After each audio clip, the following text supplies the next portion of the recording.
Welcome to the Dune Explainer channel, and today we are explain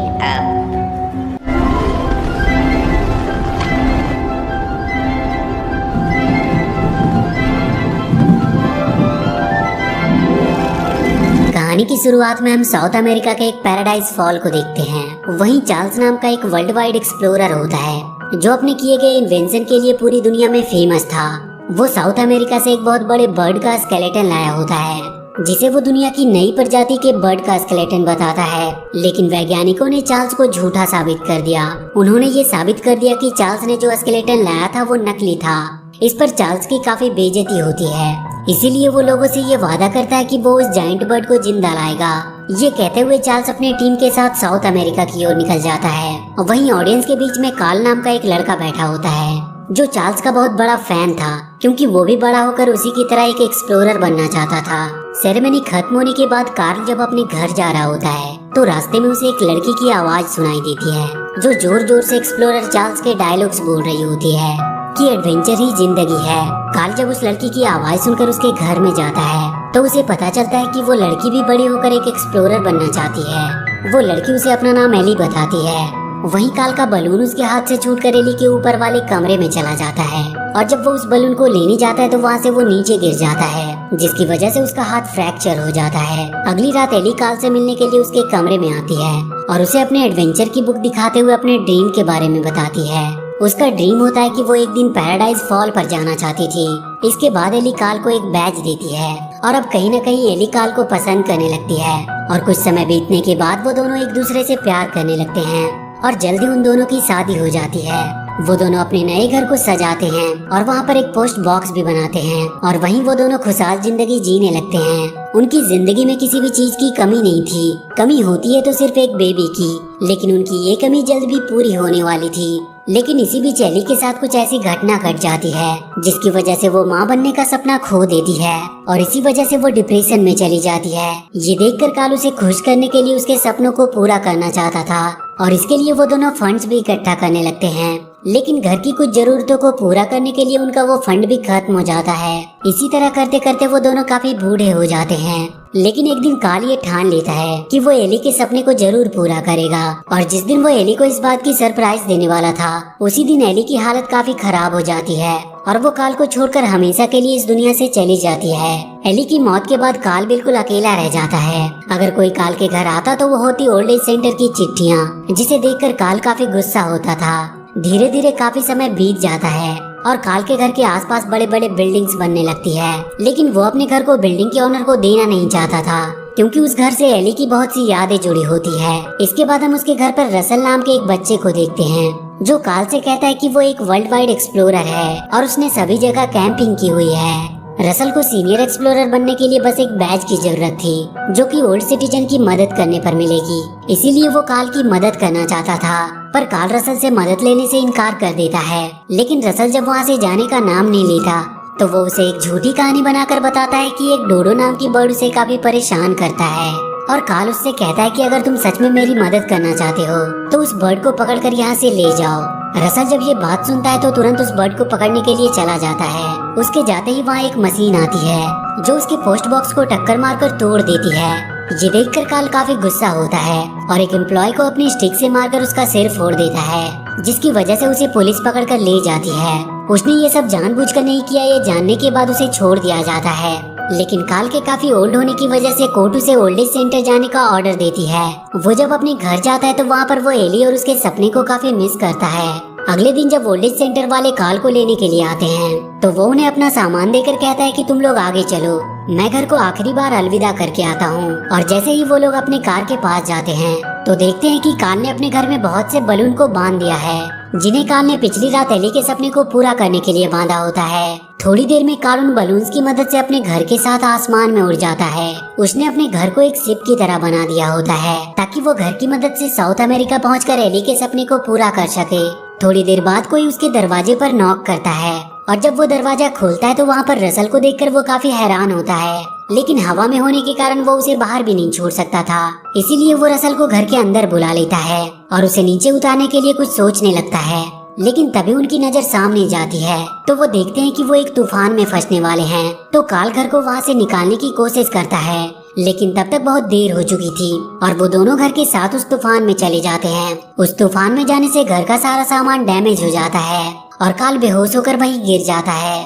अगली सुबह जब उसकी आंख खुलती है तो वो खुद को बादलों के ऊपर पाता है और थोड़ी देर में जब घर नीचे आता है तो उन्हें फॉग में कुछ भी दिखाई नहीं देता, जिसकी वजह से उनका घर चट्टानों से टकराने लगता है और उन चट्टानों से टकराने की वजह से वो दोनों घर से नीचे गिर जाते हैं और उनका घर उनसे दूर जाने लगता है। घर को पकड़ने के चक्कर में काल एक बार खाई में गिरते गिरते बचता है। इसके बाद वो दोनों घर को खींचकर वहाँ से आगे ले जाते हैं। फॉग के हटने के बाद काल जब उस जगह को देखता है तो काफी खुश होता है, क्योंकि वो जगह पैराडाइज फॉल होती है। पैराडाइज फॉल उनकी आंखों के सामने होते हुए भी काफी दूर होता है, क्योंकि वो लोग उड़ते हुए वहाँ पर नहीं जा सकते थे। तो रसल काल से कहता है कि हम लोग घर को खींचकर वहाँ तक ले जाएंगे। काल को ना चाहते हुए भी रसल की बात माननी पड़ती है और वो दोनों उस घर को खींचते हुए पैराडाइज फॉल की ओर निकल पड़ते हैं। वहीं पास के जंगल में हम कुछ डॉग्स को देखते हैं जो एक बर्ड का पीछा कर रहे थे। तभी वहाँ पर काल और रसल पहुँच जाते हैं, जिसे देखकर वो डॉग वहाँ से भाग जाते हैं। वहाँ चलते चलते रसल को एक बर्ड मिलती है जिसे उसका चॉकलेट काफी पसंद आता है। तो रसल उस बर्ड को अपना चॉकलेट खिलाकर उसे अपना दोस्त बना लेता है और वो उस बर्ड को लेकर काल के पास आता है और उसे भी अपने साथ लेकर चलने के लिए उससे पूछता है, पर काल ऐसा करने से मना कर देता है। लेकिन वो बर्ड रसल की दोस्त बन गई होती है, इसीलिए वो भी उनके पीछे पीछे आने लगती है। वहीं रास्ते में उन्हें एक डॉग मिलता है जिसका नाम डग था। वो डॉग उनकी तरह बात कर रहा होता है। ये देखकर वो दोनों काफी हैरान होते हैं। दरअसल उस डॉग के गले में एक ऐसी डिवाइस लगी थी जो उसकी फीलिंग्स को वॉइस में कन्वर्ट करती थी। तो ये देखकर रसल अब बर्ड के साथ साथ उस डॉग को भी अपने साथ ले चलने की जिद करता है। वहीं बाकी के डॉग्स को डग के ट्रैकर की मदद से ये पता चल जाता है कि डग उस जाइंट बर्ड के साथ है, तो वो डॉग्स भी उनके पीछे निकल पड़ते हैं। इधर काल उस बर्ड और डग से काफी परेशान हो जाता है, तो वो उन दोनों को भगाने की कोशिश करता है। लेकिन कुछ ही देर बाद वो दोनों एक बार फिर से उसके पास आ जाते हैं। वहीं पर रसल काल को उस बर्ड का नाम केविन बताता है। इसके बाद रात में रसल टेंट लगा रहा होता है, लेकिन उसे वो टेंट लगाना आता नहीं था। इस पर काल उससे कहता है कि तुमने तो बहुत सारी कैंपिंग की हुई है, तो तुम्हें टेंट लगाना तो आना चाहिए। तो यहाँ पर रसल काल को सच बात बताता है कि उसने कभी भी कैंपिंग नहीं की, क्योंकि उसके डैड हमेशा काम में बिजी रहते थे और उसकी स्टेप मॉम कभी उससे बात नहीं करती थी।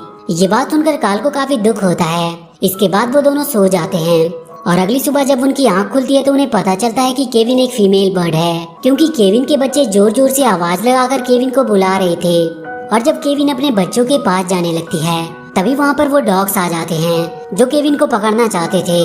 केविन तो उनसे बच जाती है, लेकिन काल और रसल फंस जाते हैं, जिन्हें लेकर वो डॉग्स अपने मालिक के पास आते हैं जहाँ पर बहुत सारे डॉग्स होते हैं। और उन डॉग्स का मालिक कोई और नहीं बल्कि चार्ल्स होता है, जिसे देखकर काल काफी खुश होता है, क्योंकि वो बचपन से ही चार्ल्स का बहुत बड़ा फैन रहा था। इसके बाद चार्ल्स काल और रसल को डिनर के लिए इनवाइट करता है। वो अपने शिप में उन दोनों को बताता है कि वो एक जाइंट बर्ड को पकड़ना चाहता है, जिसकी वजह से उसकी काफी बदनामी हुई थी और वो अपने बदनामी का बदला उस जाइंट बर्ड को दुनिया के सामने लाकर पूरा करेगा। इस बात से काल समझ जाता है कि चार्ल्स एक बुरा आदमी है जो केविन को मारना चाहता है। लेकिन तभी रसल उस जाइंट बर्ड के स्केलेटन को देख लेता है, जो बिल्कुल केविन की तरह होती है। उसे देखते ही रसल कहता है कि ये तो केविन है। ये सुनकर चार्ल्स को उन पर शक होने लगता है। तभी चार्ल्स की नजर बाहर काल के घर पर जाती है, जहाँ वो केविन को देख लेता है। तो चार्ल्स उन दोनों को रोकने की कोशिश करता है, लेकिन वो दोनों चार्ल्स को चकमा देकर वहाँ से भाग जाते हैं। भागकर वो लोग तुरंत घर को लेकर वहाँ से निकल जाते हैं। डग उन्हें रास्ता दिखाता है और केविन भागने में उनकी मदद करती है। वहीं सभी डॉग्स उनके पीछे लगे होते हैं। वो लोग भागते हुए जा ही रहे होते हैं कि रास्ते में एक खाई आ जाती है और जैसे ही वो लोग खाई को पार करने लगते हैं, उन डॉग्स का कैप्टन केविन को पकड़ लेता है।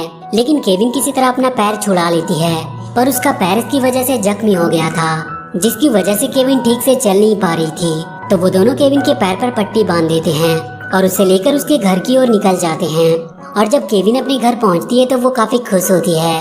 और जैसे ही केविन अपने घर में जाने वाली होती है, वहाँ पर चार्ल्स अपने डॉग के साथ आ जाता है और वो केविन को पकड़कर अपने साथ ले जाने लगता है। इधर चार्ल्स काल के घर में आग भी लगा देता है, जिसकी वजह से काल काफी कंफ्यूज होता है कि वो केविन को बचाए या फिर अपने घर को।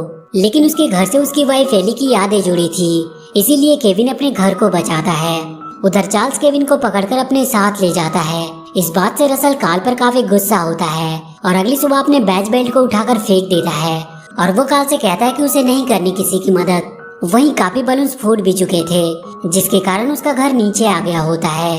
काल भी इस बात से काफी दुखी था और अपने घर में जाकर एली की उस एडवेंचर बुक को पढ़ने लगता है और वो अब ठान लेता है कि किसी भी तरह इस घर को वो पैराडाइज फॉल पहुंचा कर रहेगा और एली के सपने को वो जरूर पूरा करेगा। और वो घर की सारी हैवी चीजों को बाहर फेंक देता है, जिसकी वजह से घर फिर से एक बार हवा में उड़ने लगती है। वहीं रसल कुछ बलून्स को लेकर केविन की मदद करने के लिए चला जाता है। इधर काल जब घर को लेकर पैराडाइज फॉल जाने लगता है तो उसे दरवाजे पर डग मिलता है, जिसे देखकर काल का मन बदल जाता है और वो भी केविन की मदद करने के लिए चल देता है। इधर रसल चार्ल्स के शिप पर पहुंचकर केविन को छुड़ाने की कोशिश करता है, लेकिन वो पकड़ा जाता है। रसल को पकड़ने के बाद चार्ल्स जब काल को अपनी शिप की ओर आते हुए देखता है तो वो उसका ध्यान भटकाने के लिए रसल को दरवाजे से नीचे गिरा देता है। काल जब रसल को नीचे गिरते हुए देखता है तो वो किसी तरह उसे बचा लेता है। इसके बाद काल रसल को घर में ही छोड़कर अकेले ही केविन को बचाने जाता है और जब वो केविन के पास पहुंचता है तो वो देखता है कि वहाँ पर बहुत सारे डॉग्स उसकी गार्डिंग कर रहे होते हैं। तो वो अपने स्टिक के बॉल से उन डॉग्स का ध्यान भटकाता है और वो केविन को वहाँ से छुड़ा लेता है। इधर रसल अपने आप को छुड़ाने के चक्कर में घर से नीचे गिर जाता है, लेकिन वो किसी तरह एक रस्सी को पकड़ लेता है। चार्ल्स जब रसल को अकेला लड़का हुआ देखता है तो वो अपने डॉग्स को उसे मारने भेजता है। इधर काल केविन को छुड़ाकर वहाँ से जाने की कोशिश कर रहा था तो चार्ल्स उस पर हमला कर देता है और वहाँ पर उन दोनों में फाइट होने लगती है और उसी फाइट के दौरान शिप का विंडो टूट जाता है। तो काल केविन को लेकर उस विंडो के थ्रू शिप के ऊपर आ जाता है। इधर डग को सभी डॉग शिप में घेरे हुए होते हैं और उधर रसल रस्सी से नीचे लटका होता है, पर वो किसी तरह करके घर के ऊपर आ जाता है और चार्ल्स के फाइटर जेट्स को डिस्ट्रॉय कर देता है। इसके बाद रसल केविन, डग और काल को बचाने जाता है, लेकिन जैसे ही वो लोग घर में बैठकर वहाँ से भागने वाले होते हैं तो चार्ल्स उन पर हमला कर देता है। अब एक बार फिर से उनके बीच फाइट होने लगती है और इस फाइट के दौरान सभी लोग घर के साथ नीचे गिरने वाले होते हैं, लेकिन काल घर को पकड़कर सभी को बचा लेता है। इसके बाद काल सभी को घर से बाहर बुलाता है, लेकिन तभी चार्ल्स उस घर में चला जाता है और वो केविन को मारने की कोशिश करता है, लेकिन तभी केविन डग और रसल को लेकर विंडो से बाहर निकल आता है। काल जब ये देखता है कि रसल, केविन और डग घर के बाहर आ चुके हैं तो वो घर को छोड़ देता है, जिसकी वजह से चार्ल्स नीचे गिर जाता है और उसका घर भी बादलों में कहीं गायब हो जाता है। इसके बाद काल उन लोगों को रस्सी के सहारे ऊपर शिप पर खींच लेता है, लेकिन अपने घर को खो देने की वजह से वो काफी दुखी होता है। इसके बाद काल और रसल केविन को लेकर उसके घर जाते हैं, जहाँ केविन के छोटे छोटे बच्चे होते हैं। केविन को वहाँ पर छोड़कर वो लोग भी अपने घर की ओर निकल जाते हैं। रसल को सीनियर एक्सप्लोरर का बैज मिल जाता है, पर वहाँ पर उसके पेरेंट्स नहीं होते हैं, इसीलिए काल रसल को वो बैज पहनाता है और इसके बाद काल रसल को उसके मनपसंद जगह आइसक्रीम पार्लर ले जाता है, जहाँ वो दोनों आइसक्रीम खाते हैं और रसल का मनपसंद खेल सड़क के किनारे बैठकर वो लोग गाड़ियाँ गिनने लगते हैं। और वहीं कहानी के अंत में हम देखते हैं कि काल का वो घर उड़कर पैराडाइज फॉल पर चला जाता है और इसी के साथ ये मूवी यहीं पर खत्म हो जाती है।